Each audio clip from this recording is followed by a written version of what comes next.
First of all, I just want to say welcome to everyone here. I know we've got lots of participants.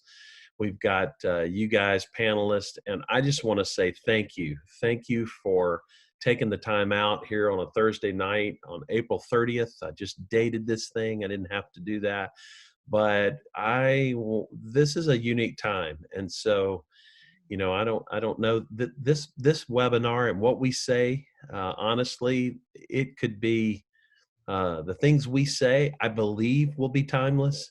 But the truth is, we don't know what next week holds, or next month holds, or next year holds. The truths I hope that we speak, they are timeless, but the circumstances that we're in are going to change, and we don't know what that's going to be. So I tell you what, first of all, I want to welcome every attendee who's here.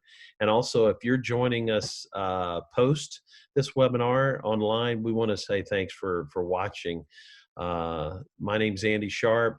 I am one of the pastors at The Crossing. And when this whole pandemic hit, our leadership got together very quickly and said, what do our people need? And the only way we can do that is to call people and talk to people and find out, what do you need? And that's what we started doing. Very quickly, we knew that there were three areas that we needed to start with, not end with, but to start with.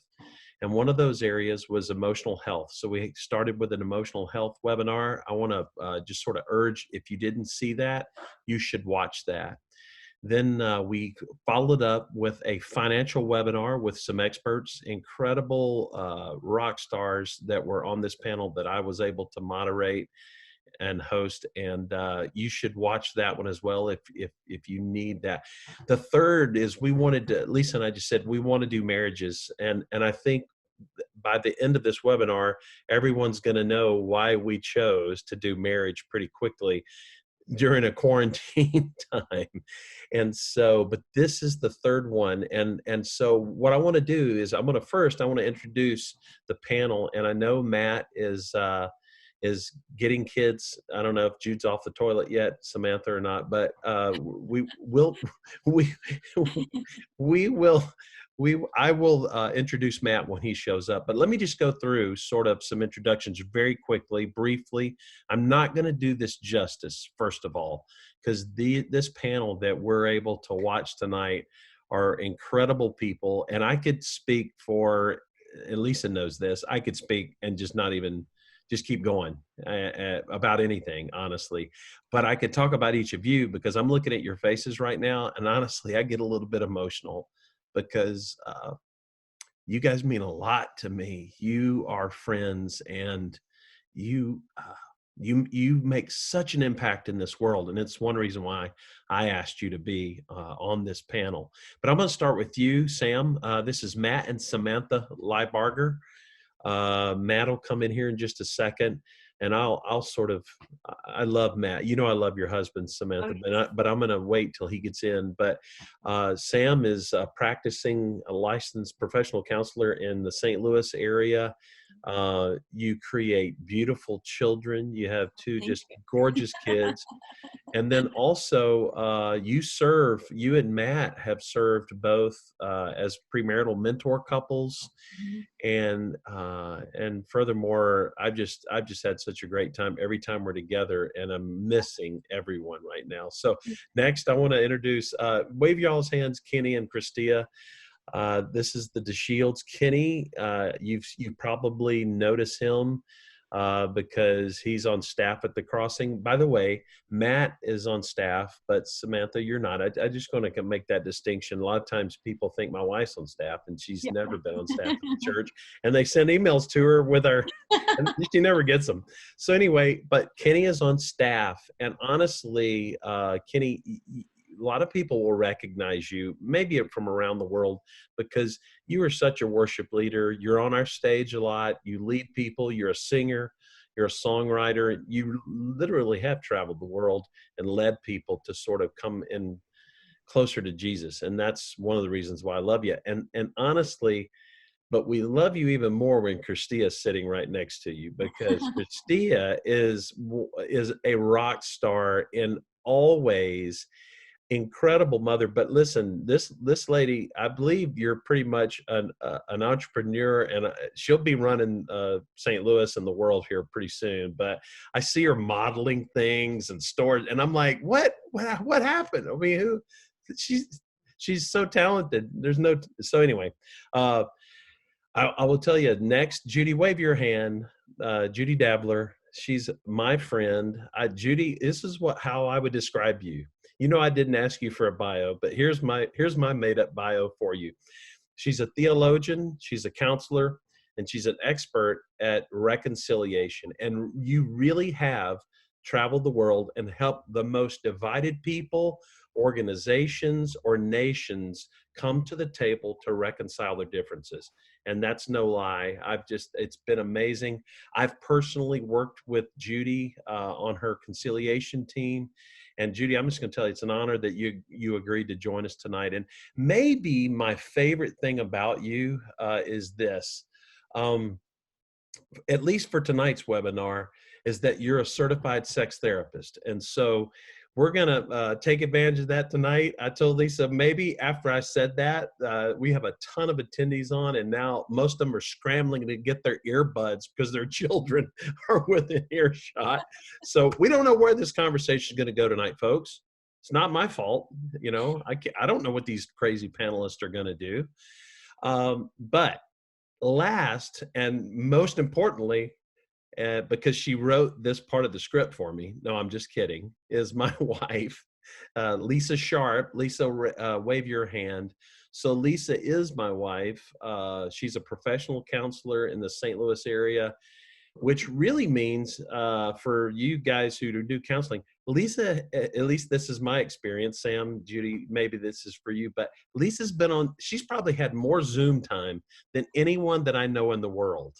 And it's been from our breakfast table pretty much. So I have to just sort of go in my room and put on my earphones and not listen. And so first of all, Lisa and I have been leading marriage classes, events, and seminars really around the world. I don't want to start telling you all the continents we've done this in, but we've been doing it for about 20 years.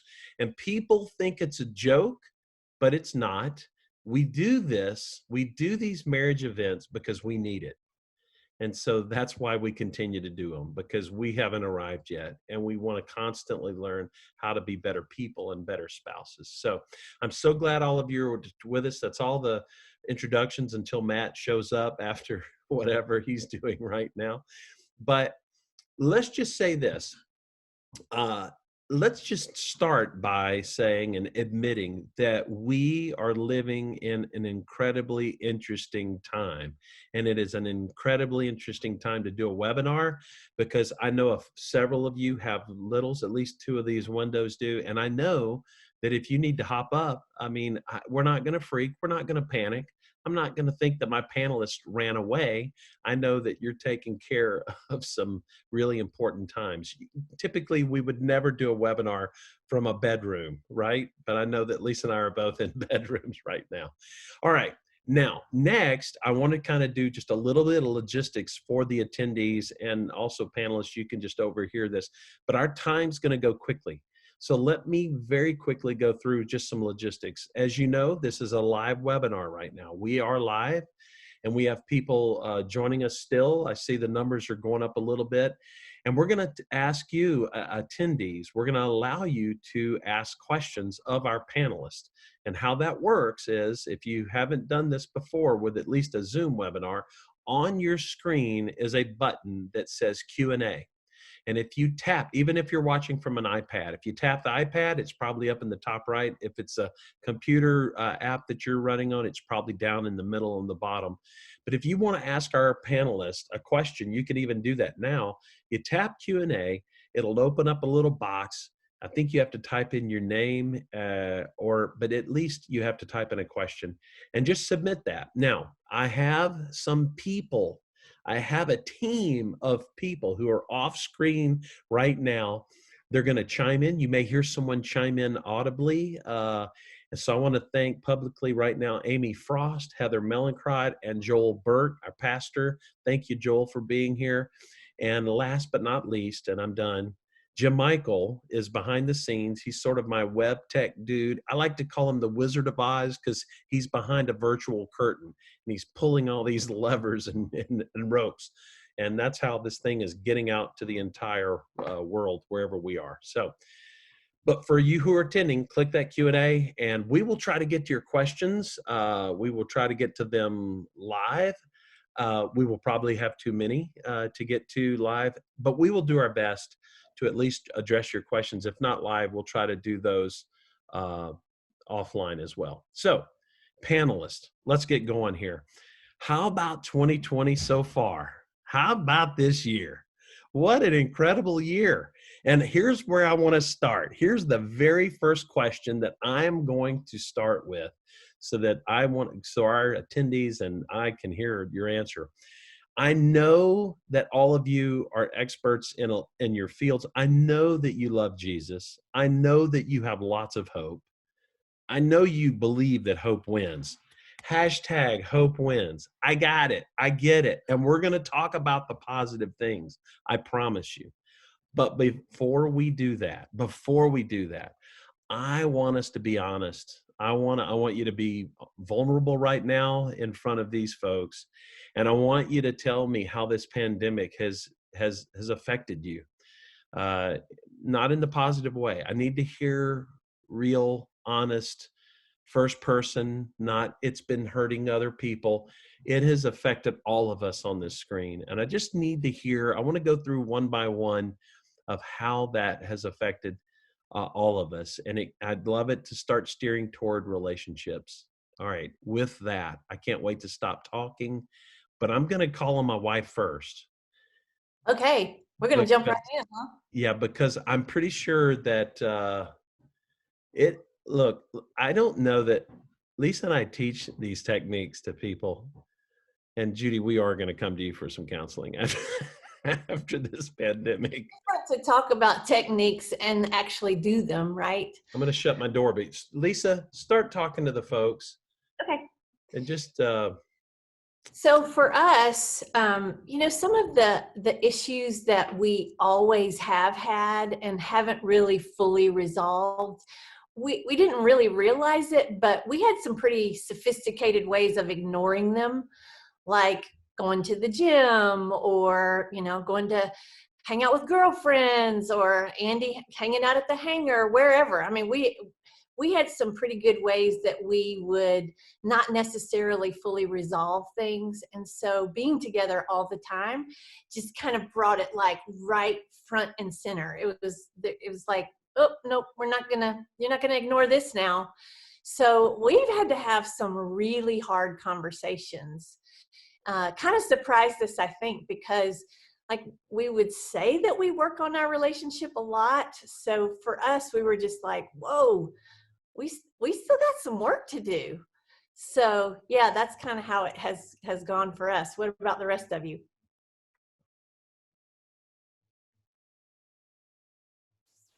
I can't hear you, Andy. You're muted. Yes, ma'am. Thank you. Hey, so the rest of you, seriously, and I'll chime in. I've been talking. I'll be vulnerable with the rest of you along the way, but what about the rest of you? How's it affected you so far? I guess I can talk for us. It's kind of like mom and dad mode 24/7. And a few nights ago, I was like, Kitty, are you tired of me? Because it's like, we just put our heads down and it's mom and dad, like all day we're mom and dad. And we're not, from sun up to sundown, we're not like husband and wife. And so just missing that connection and trying to find the balance in, rekindling or making sure that is still strong. But just, I think our biggest thing is like, we're in the middle of this pandemic, we're doing the best that we can, like homeschooling and all that kind of stuff that, like, I think our relationship together has kind of suffered a little bit. And not like we're at each other's throats, but it's just kind of been in the background.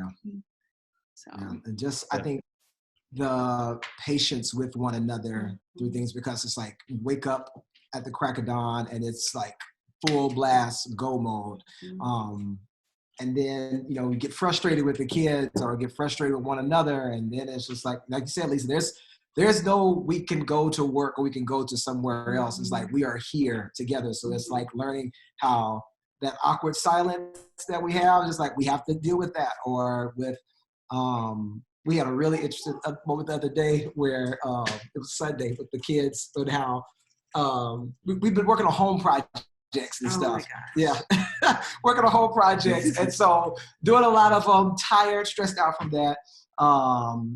And then I had at an inopportune time, I did a kid move where I was just like kind of reaching out to Christine. She's like, "What does that even mean?" I was like, "I'm just trying to reach out." But it was like another kid. I'm like, "No." Yes. Kids have been pulling on me all day. And so I'm like, please just use words. Yes. And it was a great thing. It was just like, one, I don't know what that means. What are you trying to say? That was not the right time to be silly. You know, it was just like, yes. But it was like major aha moments for us. Was like, we're tired. Yeah. Like, we are flat tired. And it's like, there was even before going into the pandemic, we were having a hard year. We had come out of an extremely hard year of just a lot of things happening. So when it went into hunker mode, it was like, well, thank you, God, for kind of preparing us for this. But it's just like, we still have not had a break. We were supposed to go on vacation. Vacation had to get canceled. My parents were supposed to come up and help us with the kids. My parents could not come up and help with the kids. Grandma here could not come up. It's just like, so it's like, oh, there is no break. There is no off button. And so we're like, God, help us, you know, every day through that. But it's been encouraging, I think, also because it's like a lot of things, had we not gone through this last year, you know, I'm not saying I don't know how we would have made it. I think it helped prepare us for right now. But still, it's been like, we need a break. Yes. Hey, Kenny, I'm going to tell you, I can't see the attendees, but I'm going to tell you there are a lot of attendees who are shaking their heads just like this, where when you started describing we were supposed to go on vacation, we had to cancel that. Grandma, I want to see my mom. I wanted to be there on her birthday. I couldn't be with my mother. You know, tomorrow's my late father's birthday. I wanted to be there with my mom, to be there, and I can't be there. So it's Matt. Hey, by the way, I'm going to introduce you, Matt, and I want to hear from the Liebargers here. So Matt is on staff at the Crossing. He's one of the pastors. And honestly, Matt, you know, behind the scenes, we all call you our theologian. And I mean, that's who Matt is. He's just a consummate student. I know you help Greg a lot with a lot of research for weekend messages and stuff. Just thank you for what you do that goes unnoticed. Matt's behind the scenes a lot. I will tell you, he designed and leads a really cool class called Two Trees. And that's enough of the commercial. I'm not giving commercials on classes tonight, but I really appreciate you. So Matt and Sam, will you guys just kind of tell us don't get positive. People are going to go to the positive even quickly. Even Kenny started turning the corner, man, and that's fine. But would you guys just tell us how this has affected you kind of quickly? Yeah. Just how's it affected you? Do you want to start? Yes, All right. I do. So it's been rough. I mean, I think it's rough individually, and then of course relationally too. I can completely relate. I was nodding my head the whole time when the DeShields were talking, because it's like everything they said we can relate to. I mean, my kids at least, are terrible sleepers, and I know we have a lot of friends who have great sleepers. Well, we've never been blessed with good sleepers. And so that's just our life anyway. But in this context, it just heightens everything so much more, because we are sleep deprived and we're tired and we're cranky and we're anxious. And when I get anxious, I get really irritable. And there's been so many times where I've just like lost my mind on Matt. I would be like, we'll be outside and Annabelle sees a neighbor friend and she'll want to play, and she wants to go see them, and we're trying to like socially distance and say hello to the neighbors without, you know, shared toys like balls or something, and it gets stressful. And there was a point when I was so anxious about it that I just started yelling at Matt about random things, like things that were happening around us, and like he was yelling at me back, and we've probably fought more during quarantine than we've ever fought in our whole marriage. And so it's pretty funny. And then literally right afterwards, I came up to him and was like, okay, I know why I fought. It doesn't excuse it, but like, I'm just really anxious. And he was like, yeah, me too. And so we're both feeling the anxiety of just how do we continue to keep ourselves and our family safe and practice social distancing with toddlers. I mean, it's really hard. I mean, our neighbors, we have a lot of kids in our neighborhood, and we love every single one. So how is it to kind of keep our family from participating in those things? I think that it's affected me even mentally, because I know when I don't sleep, I get really down. I get really sad. So I'm sad anyway. And with everything going on with this pandemic, it's really sad. You hear the news, and I don't know about you guys, but I used to be one of those people that was constantly checking the news, and after a while I was like, I need to take a break, because it was really getting to me. And when I don't sleep, I naturally get sad anyways. So then the two of those things were colliding, and I started, it makes you rethink your community, and it makes you think about like, do I even have friends? You start having all these thoughts about like, who is in my community? Do people really care about me? Because no one's reaching out. But then if I really looked at myself, I wasn't taking the time to reach out to a whole lot of people myself. Mm-hmm. So really, it was kind of one of those aha moments for me of, okay, these things I struggle with anyways, but everything that I struggle with on a regular basis in life has become 10 times heightened during quarantine. I think you're preaching it. Yep. No, you're exactly right. We're gonna go there. Yeah. You're tiptoeing right in. Judy, really quickly, just tell us how this has affected you. So when the pandemic hit, life came to a screeching halt. I had many trips planned with mediations, trainings, and everything disappeared. Jim came home. We live half time in St. Louis. I live in Rolla really full time. He comes on the weekends. So he moved to Rolla, but at first terror. We've got employees, and we were thinking, can we even keep people employed? We have people working the retreat center. So it looked like we might have to let people go. So a lot of fear, will we be able to make it? My work has dried up. Boeing was talking about layoffs where Jim works. And then the fear made way to a lot of grief as the stories came in. And I couldn't stop reading the news. I couldn't stop reading podcasts about the loss and the grief and the suffering and people dying and dying alone. And so a lot of grief. Had trouble sleeping. And I have to say that the last 4 weeks, because my world has been one where I travel about 40% of the time, I've been gone more than 6 years from home in the last 15 years. I've woken up in some hotel somewhere in some city. I've been gone 6 years from my family in the last 15 years. The last month has been sweet. Now, with some sadness, but I have Jim. We wake up every day. We have 54 acres and we live in the country. We have room.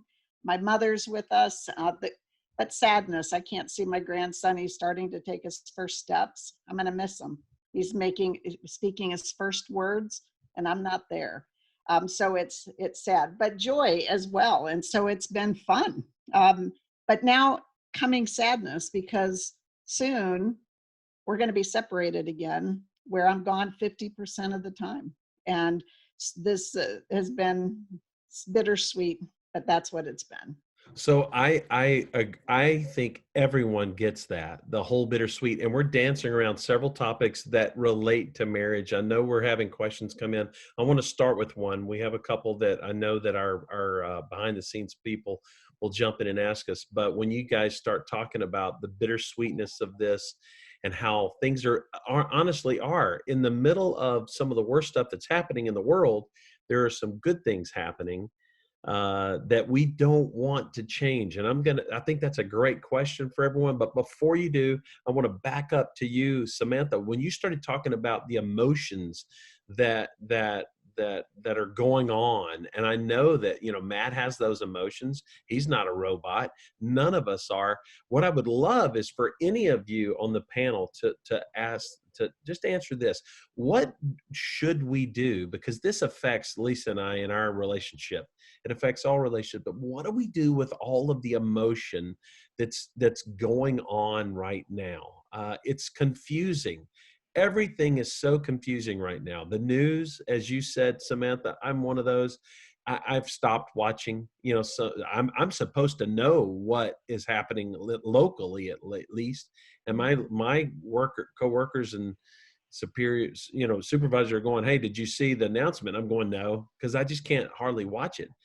I get too ramped up almost. It goes from fear to anger to sadness. What should we do, guys? Any of you and counselors, anyone, pastors? Well, I've talked to a lot of clients about a lot of this stuff, and I know that people have been kind of talking about how they feel like they live between two worlds. And it's one world is life seems at some level to be continuing as normal. Of course, these are for people who aren't directly involved with frontline care. And so I know that would be different for someone who is. But for otherwise, it's almost as though life continues as normal at home. And so you're kind of dealing with this normalcy, almost boredom.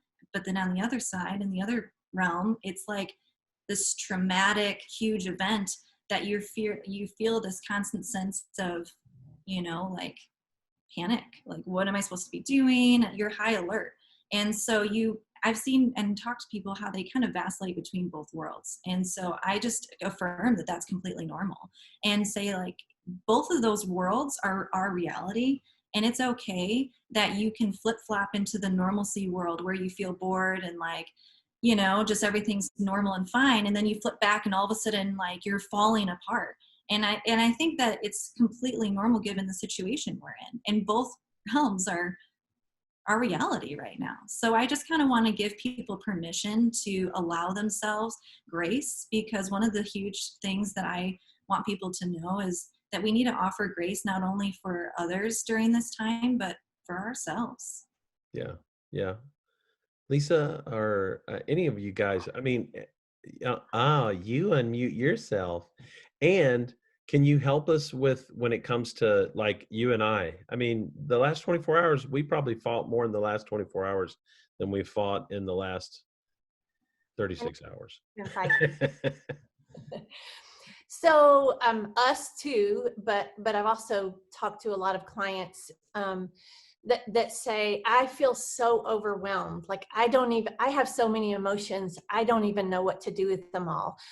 From, having little kids to all of a sudden I'm a teacher, but I also have to get my work done, or I've got teenagers and I don't know quite how to monitor, whether they're getting their schoolwork done. And some of them are, glad that they're home and they're feeling a little less anxious because of they don't have the social pressure, but at the same time they feel like, uh-oh, am I missing out? And how do I, it's just kind of all over the map. And so one of the things like that you and I have started to do more of, and I've encouraged my clients as well, is it's really important to honor ourselves enough. And gosh, with little kids, it's hard to find the time to do that. So it may be that you have to sort of tag team to be able to say, okay, I've got to know what it is that is going on inside me and name it. Sometimes it's really hard if you're not used to doing that. So I often will refer people to what's called an emotion wheel. If you just Google it, it's easy to find. And it seems kind of goofy because you'll look at it and go, well, they just named a whole bunch of emotions. But what I've learned, or what we've learned together, is that when you're able to dial in at pretty much a granular level what's going on inside you, even if it's a whole bunch of things, and you have enough compassion with yourself to be curious about it and even to share with each other. Again, with littles, that's going to be hard. I remember Andy and I having times where we had a bag that we put on a door, and they knew. I mean, it took them about, I don't know, what would you say, 2 weeks? It took them about 2 weeks before they understood that the bag meant this is mom and dad time. I mean, they still did put their fingers under the door, but there's lots of knocking and lots of jiggling and locked door, chicka, chicka, chicka, chicka, it's like, no. Yep. But but we learned how to give ourselves time to say, okay, can I just tell you what's going on with me? And one of the things that Andy and I've talked about recently, and I've even encouraged clients to do, is just to take 10 minutes with each other and just tell each other what's going on in your head, what's going on in your heart. But you take that 10 minutes and the other person, the listener, really is listening to understand. They're not listening to respond. They're just listening to be your friend, to listen, not, you don't judge, you don't address it, you don't, in any way correct each other, but it's a really good space to just be able to, in Ephesians, Paul talks about that we've got to get rid of bitterness and rage and all the things that we're feeling.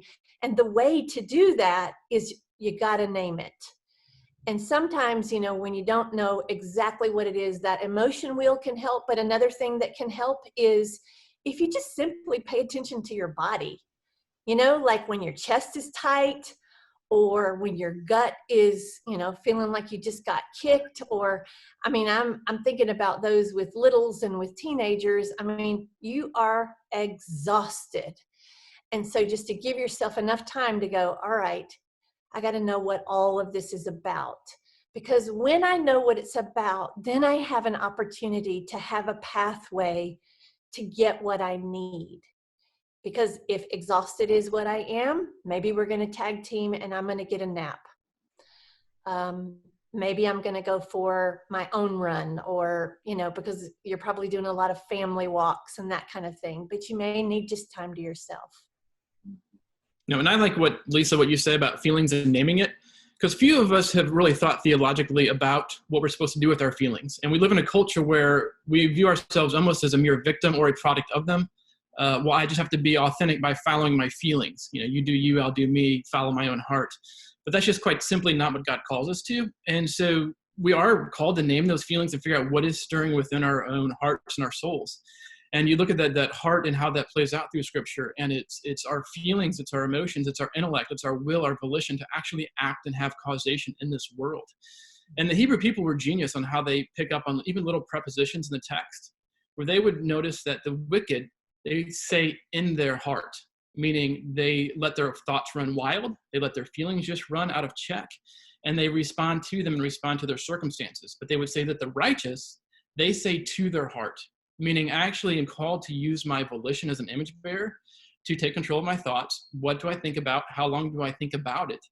To evaluate my feelings that are related to my thoughts and say, how do I properly allow these to be shaped by the world that God is forming and shaping in me and around me and everything else? And so it's really good. I think you get some real practical steps to really stop and figure out what is really stirring in. Why am I angry right now? Oh, it's because I'm anxious. Well, what am I anxious about? Okay, well, how does that play into my trust of God? And you start letting that process. And that's where God really meets us in that.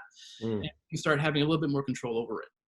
Absolutely. And I don't, if you want to jump in, any of you, Judy, anybody, but as we do that, I want you to start turning toward this.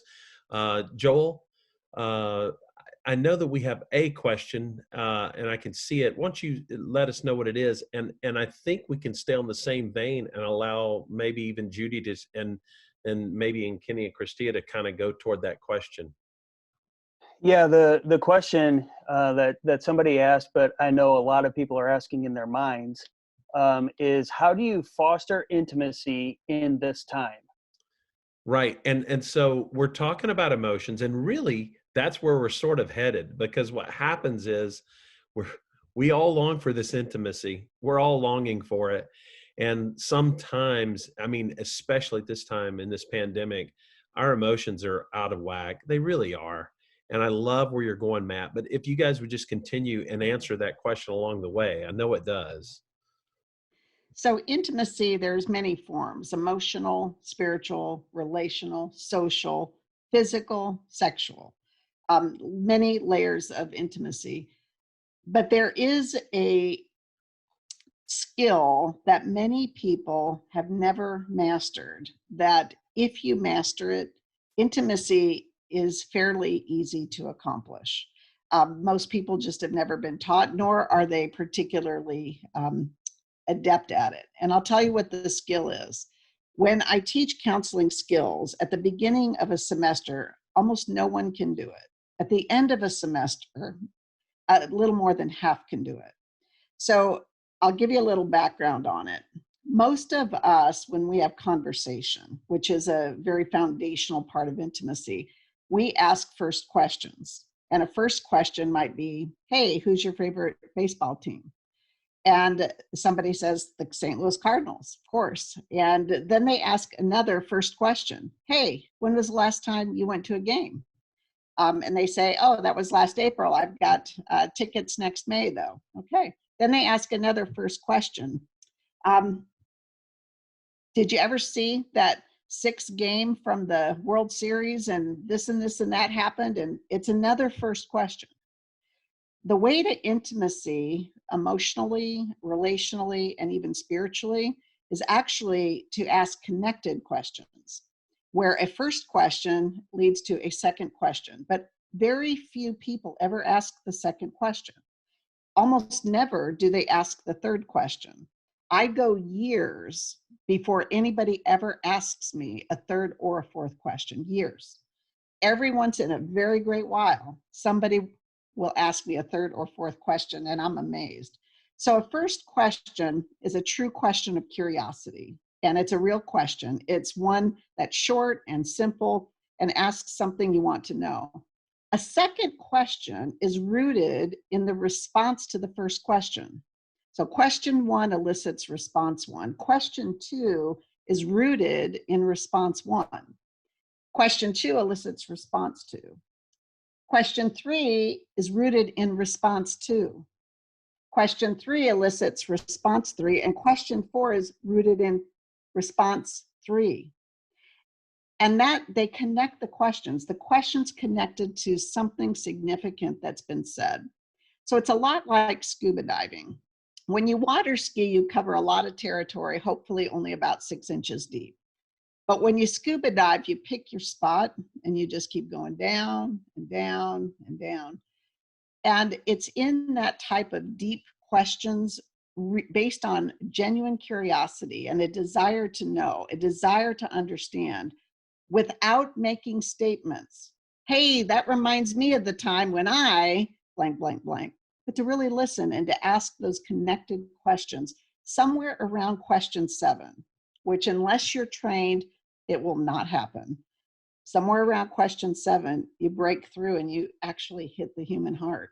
You hit the place where motives live and deep desires. And most people don't even really know what lives in their own heart. They're sometimes surprised to discover, wow, I didn't even know I cared about that, or I thought that, or I believed that.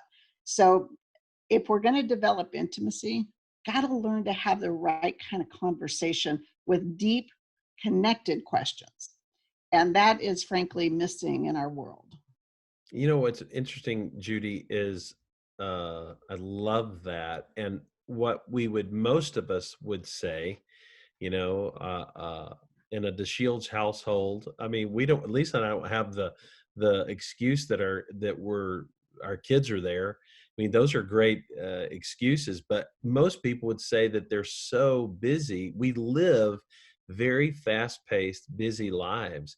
We were just talking about this before all the attendees showed up, is that we have, and I would love for any of you to chime in on this, but we distract ourselves. We live in a distracted world. And we never get to that second question because we're so distracted. We have an intimacy ADD. We have a social ADD. We live in that world where it's so fast paced. It is water skiing across relationally, and we never stop in one spot because we're always moving. Now we're in quarantine, and now couples have been forced to literally sit next to each other and eat dinner together at the same table or next to each other on the couch like they never have before. And we don't have that excuse that things all our distractions have been taken away. Have you guys noticed that? I mean, Have you guys noticed that our distractions have been taken away? Lisa, or anyone, how do you think this has affected us? I mean, because I Andy, think right I've now, got. go ahead, Joel.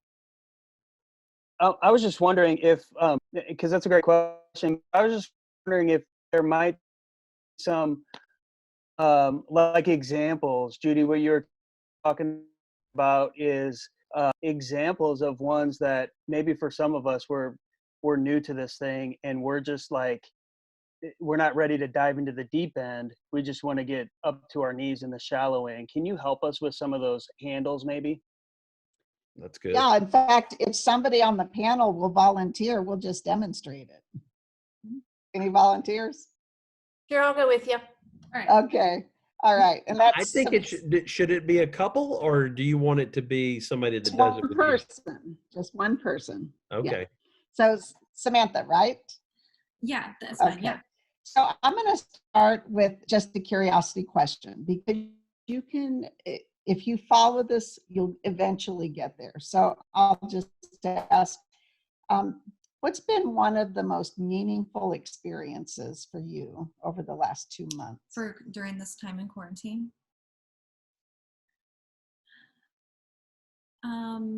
The most meaningful experience has been to watch the change of my relationship, specifically with my daughter Annabelle, because her and I think that our relationship started to shift a little bit after my son was born, and she kind of became a little more of a daddy's girl, a little bit more distant to mom, and even a little bit hurt that I had someone new in my life that I had to care for because I was breastfeeding and all these things that take so much time. And so during this time where I have been more home and present, I've seen her, I mean, little things, even want to snuggle me more. And then when we play games, like, I'm her forever partner, that she, you know, like, I'm the girl penguin and she's the boy penguin, and we're together forever playing a game. And it's like, just, it's been the sweetest thing. What do you think has caused that shift in your daughter? I think that for her, she's realizing that she has to, I think she's wondering, from talking to her, she might be wondering if I still love her as much as I did before, and if she's still, you know, kind of like the center of my world. Has she come to realize she's still the center of your world? I think that in some ways she has. I think she always she has to check in still. I think she still checks in, and she'll still kind of test the boundaries. The biggest thing for her to know that I'm there is when we have quiet time at the end of the day, and I'll just talk with her and tell her how much I love her. Just like those words of affirmation and acts of service, I think are her biggest, just little things like that. When I just tell her, you know, I remember reading her a book of, you know, love, like a mom meeting their daughter for the first time. And I cry through the whole thing, and she loves watching me cry. And there was something in her, I think, that needed to see me have an emotion about her that deeply. And even though it was kind of a funny, embarrassing thing that I can't control myself when I read this book, literally every time. Yeah, I think she just loved it. You know, she likes to see that I still have that in my heart for her. What does that book touch in you?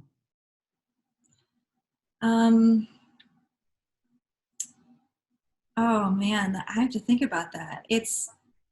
I mean, it really reveals that feeling that you had when, like, you hold your baby for the first time and you look at their face. And I mean, I've never felt, I said to Matt, I've never felt more like I was in what God created me to do than in that moment looking at my daughter's face back at me. And of course, God has created me to do so many things more than just being a mom. But in that moment, I felt like staying home and just looking at her face every day, I felt more productive and fulfilled just from those small moments. And I don't know, it was like, it's really difficult to answer this question. It's really hard. Maybe you can help me. What does it mean to you when you think back at looking at your daughter's face and being taken to a different place in your own heart? What does that mean to you when you think about that? What does it mean to me You think about looking at your daughter's face and being captivated. I think that it means to me, well, I think that it's makes, I don't know, it's just coming to my mind, but I felt very loved. And I don't know why that would be, because she was an infant, but I felt so loved, and my love for her just reflected that, and it just kind of bounced back and forth. I think I just felt really loved. What do you think your daughter is experiencing when she sees your emotion? Oh, you're making me cry again.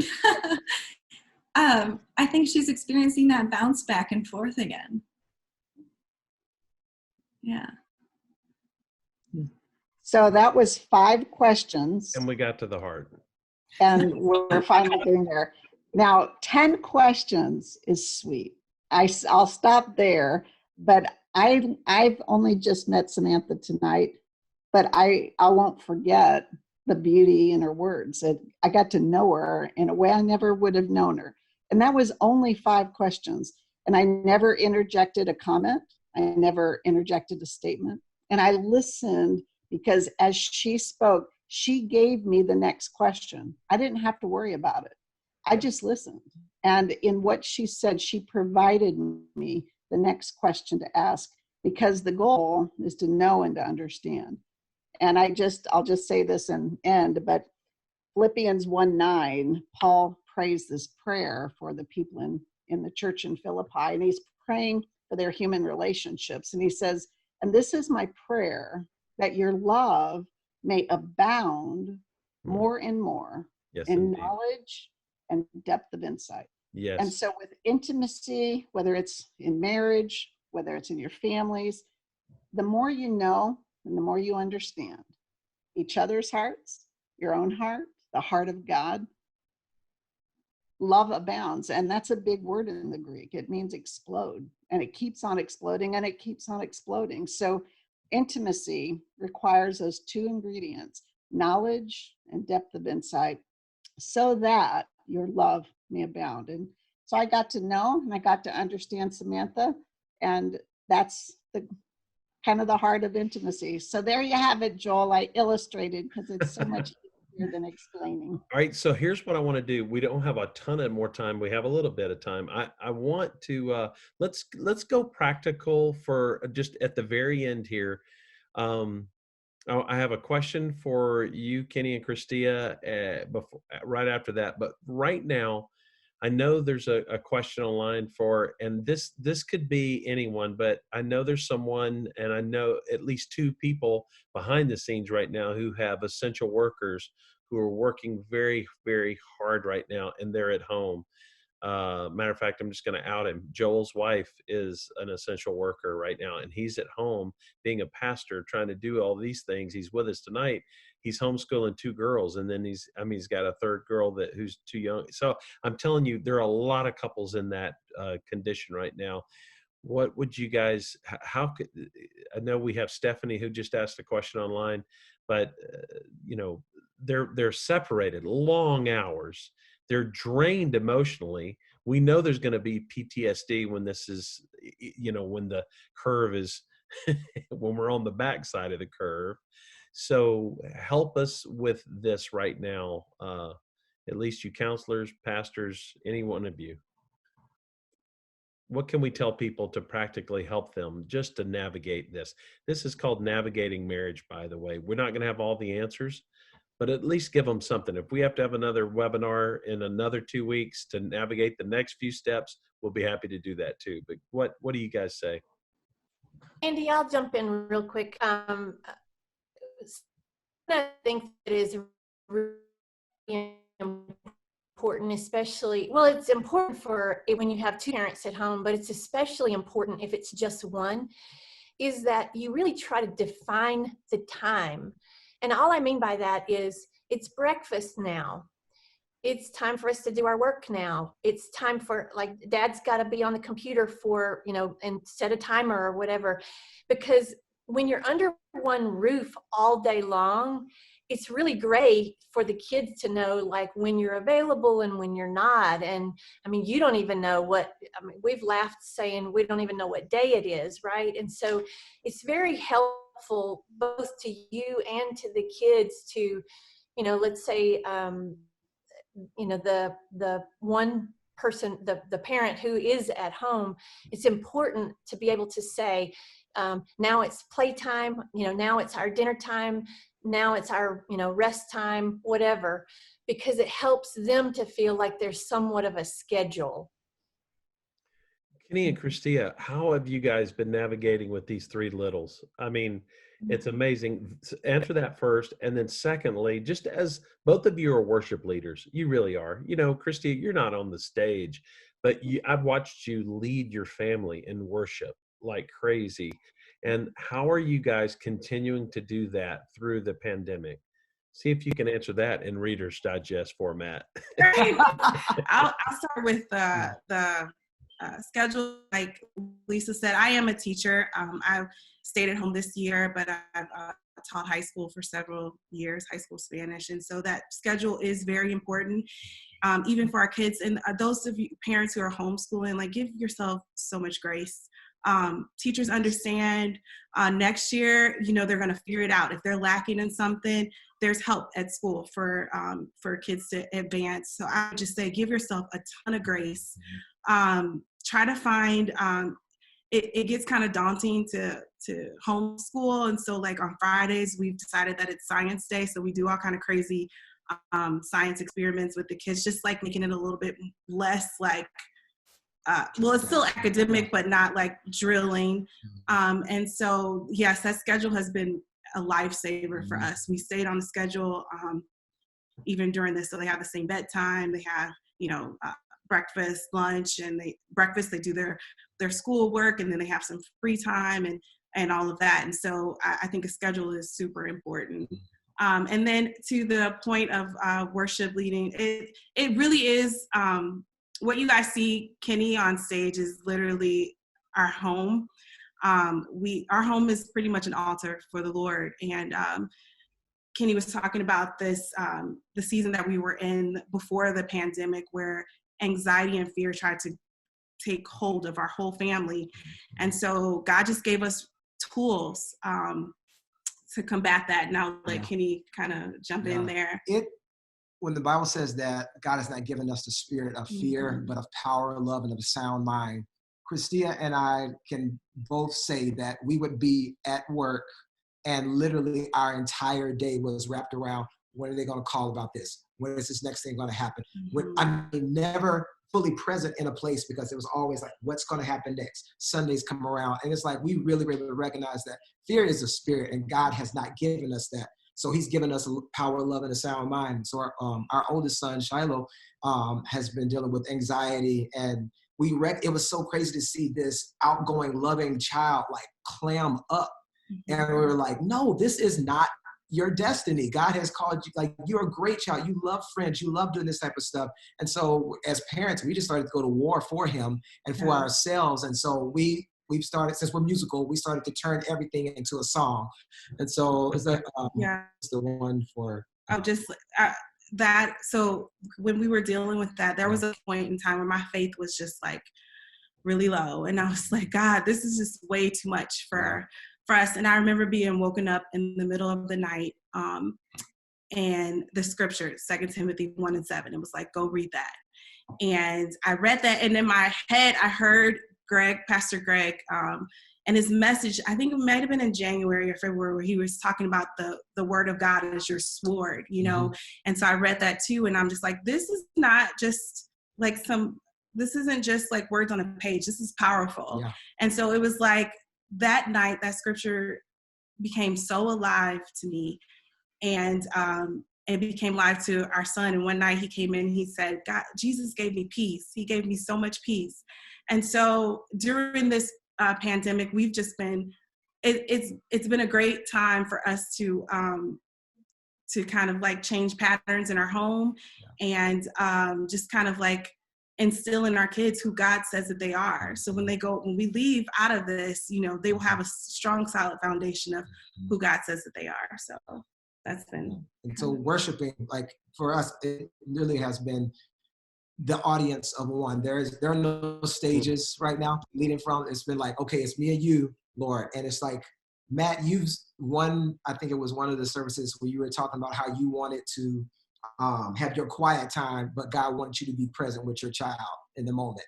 And how like you wanted to do this stuff, but your child was just like, I feel like God has been wanting families to worship together at home without a worship leader leading them, without music leading them. It's just like, you can do this. And so he's been helping us do that with the kids and remind us like, this is more than just a song for me. Like it has to be real. And those times when fear tries to come up or doubt tries to come up or anxiety comes up, we having to remind ourselves like, oh, wait a minute. I've been here before. Like God has brought me through this stuff. So I would say, and this just came to me, I think journaling is a very good tool for everyone. But if you're not a journaler, starting to write down what your thoughts are and your feelings, and some things that we may think are random are actually downloads from God about certain situations for our lives. So it's like, well, maybe I should do this today. Write it down. And you may never know. It may not even be that day. It may be months later you come back to, oh my God, this is the answer that I needed, you know. Okay, so you're going where I want to go. We're going to end with this. This is the last question. Everyone's going to answer it because we're kind of out of time. And I see now that we could probably have 6 or 7 of these and really halfway get somewhere. But so you started to go to some practical things that we could do in our homes. But here, every one of you, this is the question. How would you encourage couples right now? Because honestly, if we begin to worship as families, you were starting to speak to marriages, Kenny, right there. But here, I'm going to start with you, Kenny, and then let's move around the rest of you.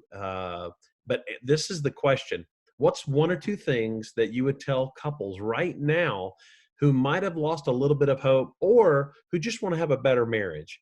Because I know this, that the things that they've been struggling with have been amplified. We've already talked about that. In the pandemic, everything has just been accentuated. If you weren't communicating, you figured that out during quarantine. So, but Kenny, all of us aren't worship leaders, and a lot of us, especially men who lead homes, are. It's scary to think that, you know, the calling on us is to lead our families. This isn't a question for men, but we're not the worship leaders that you and Christia are. So what would you tell 1 or 2 things, the last things? If it's the answer to that, great. If it's not, what are the 1 or 2 things? And just be brief, everyone. 1 or 2 things you would encourage couples with right now, just to help. The first thing, and Greg has kind of leaned into this with us as a staff too, but the first 5, like starting the first 5, like your quiet time. It may be you need to go downstairs in the basement. It may be go in the bathroom. It may be go to something else, but like find a quiet time for you to just like still yourself, like before you get busy, before you get active and just rolling. And the second thing I would say is if you haven't been praying with your spouse yet, like just grab their hand and just start praying together. There is something so powerful when couples pray together, even in saying like, I don't even know what to say yet. I don't have the words. Verbalizing that actually, I feel, is prayer to God. And it opens the doorway for him to kind of help navigate the rest. And I'll just interject here. Yes, last night, you know, every night at 6 p.m., I don't know if you know this, but on the Crossings Facebook page, we do a daily dose of hope. Last night, the daily dose of hope was me, and I did it on prayer. And I gave 7 tips to how to pray. And one of them was how to pray with your spouse. So if you go on the Facebook page, if you're on Facebook, you can watch that 12 or 13 minute video that teaches you a few tips. Okay, keep going. Anyone can jump in. I would say like if you need to go on a walk or run by yourself, do that. There are times where I'm like, I got to get out of here. And I honestly, when I run, my head is clear and I can hear from the Lord. So that's one of the ways that I hear from God as I go on a run. So take time, take at least 5 or 10 minutes for yourself to just get away. I'd say conflict is not wine and cheese. It does not age well. So what I would recommend, my last piece of advice, is when conflict happens, do not let the sun go down while you are still angry. Now, you may not be able to resolve the issue. That may take conversations. Maybe some issues never can be resolved, but you can resolve the anger. And before you go to bed, resolve the anger, because the verse in Ephesians 4, right after that verse, says, and do not give the devil a foothold. And a foothold is that lift up. You don't want to invite Satan in and give him a foothold into your life. So deal with anger quickly. And then Ephesians 4:32 gives us the perfect fit: kindness, compassion, and forgiveness. I would say stay flexible. So part of where anxiety comes from is when we try to control our circumstances. It's the perfect cure. And one of the things that's happened. Oh, are we good? No, it's okay. I think Rolla's having an internet outage right now. Do you want me to keep going? Yeah. Judy, yes, she got you. She sees. She just muted herself. So. Okay. Aw. Thank you, Judy. Sorry about that. It's a webinar. It's live, folks. Go for it, Matt. Yeah, no, I was saying stay flexible because anxiety comes from trying to control outcomes. And so the pandemic has been a big reminder that we're not in control of our outcomes. And so that's where a lot of this anxiety is coming from. And so just every day staying flexible with your schedule, with your plans, not having to get your own way, because things are going to happen differently. And if God really is working all things for the good of those who love him or called by his name, then the things that come your way during the day are God speaking and loving us, even the things that are difficult. And so instead of being so determined of, I have to do this or that and control that, say, okay, it's not the way I planned, but what is God saying to me and how is he loving me in this? In what ways might he want to surprise me with something better than maybe what I had planned for my day? Good. I would say for a thing is for couples who feel like their hope is kind of missing or they're not really meshing, they're not really in sync with one another. One way to kind of get back in sync is to do so with humor, because sometimes it's really difficult for you to get on the same page when you're so angry or so irritable or so whatever. And so even finding ways to laugh together and do where you can just just have some humor. I mean, it really does help to bring you both on that same page again without having to do anything big, without having to do anything serious. If it goes well and it's a good joke or whatever, it could happen very quickly. And then, you guys can just kind of lighten up. It lightens up your mood. It changes your position of stress and anxiety to maybe just lightheartedness again, even for a brief moment, to just help you to reconnect. Excellent. Lisa, what would you end with, hon? Sure. So Andy knows that sort of in the beginning of all this, I felt like I was super anxious, just like everybody else. And I felt like I heard the Holy Spirit say, lean in and don't wish this time away. It could be a reset. So I just want to encourage everybody that this could be a reset for us.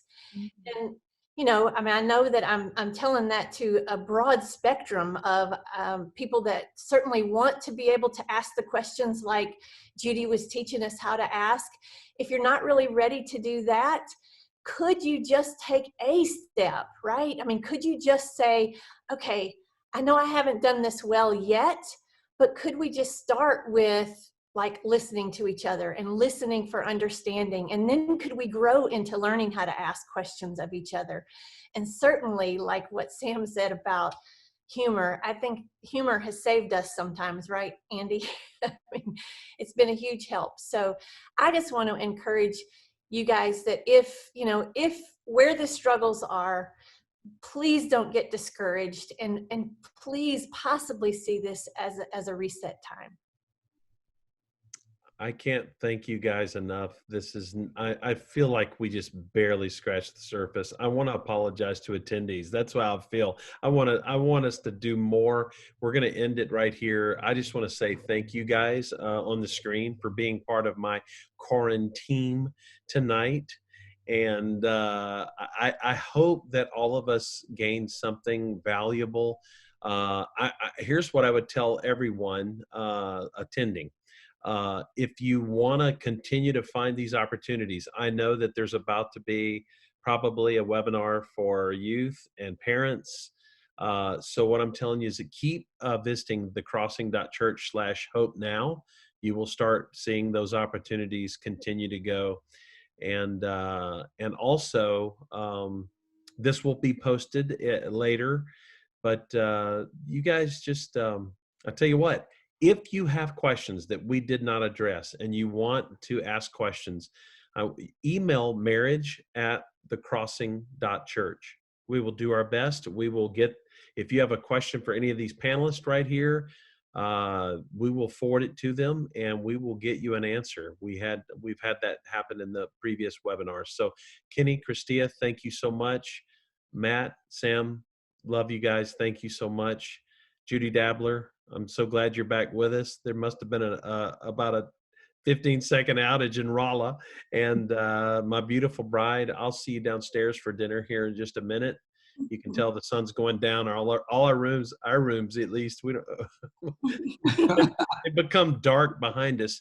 But last but not least, Joel, why don't you unmute your video? And I want to ask Pastor Joel Burke, who has been really just instrumental in helping lead a lot of the premarital and marriage stuff with me. I just want you to pray for all of us, pray for all of these marriages and attendees, and let's just go for it, my brother.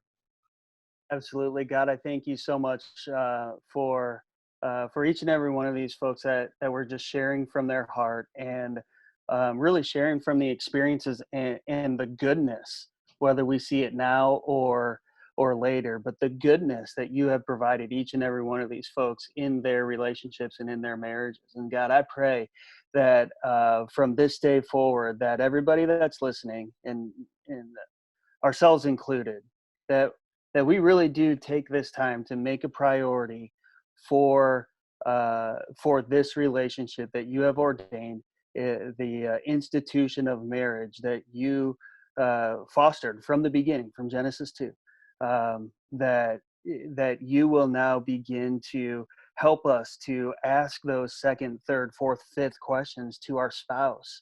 Help us to not be afraid to talk to one another, and to really to laugh and to do all of these things that we've been learning tonight. So God, I pray that you just bless the marriages, bless the relationships that are represented tonight, and just help us to, even in this time, some would call it a valley, some would call it chaos, whatever we call it, that even now we turn to you, because we know that you ultimately win.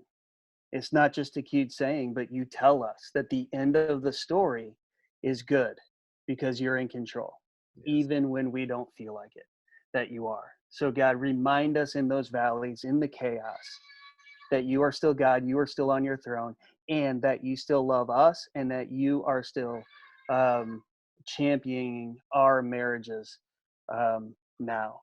And so God, tonight we give to you. Tomorrow we give to you. Yes. And every step of the way, help us to continue to look to you first, God. We love you, and it's in the holy, precious, redeeming, strengthening, comforting, encouraging, pick us up when we're down name of Jesus that we pray. Mm-hmm. Amen. Amen. Love you guys. So great to see your faces. This was a great excuse just to see all of you. Thank you, attendees, for being here. And we'll see you later. Love y'all. See you later. Bye. Gonna share a screen here that says thanks. Love y'all. Bye. Bye. Bye.